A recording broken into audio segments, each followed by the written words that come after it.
With this sheet, we're in Florence in the workshop of Sandro Botticelli in the later 15th century.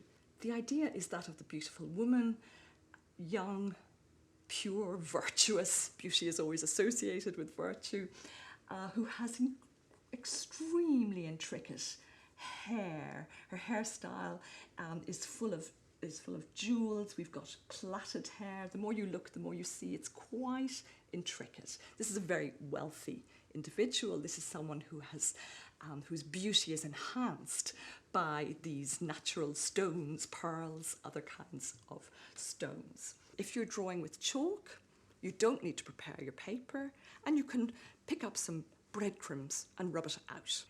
The metal point, as I say, leaves this indelible line. It's a line that is quite fine and it looks a little bit like graphite.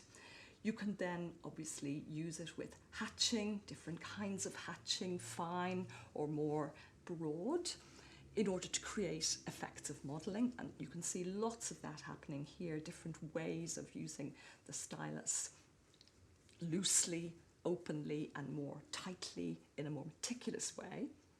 And then you pick up your brush dipped in a little white pigment and create the highlights, bringing the face and the form completely to life, and again creating a certain kind of sculptural effect that makes you think of a relief sculpture.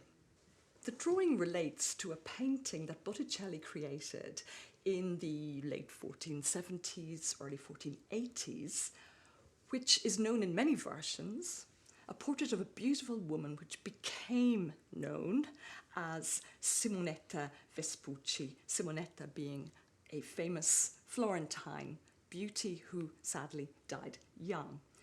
Now it relates to these painted portraits, and for many years scholars have seen it as possibly a product of Botticelli's workshop, perhaps deriving from the paintings. In other words, a young artist, a student in the workshop, making a beautiful image in a drawing as a copy of a painting, as a way of learning the artist's style.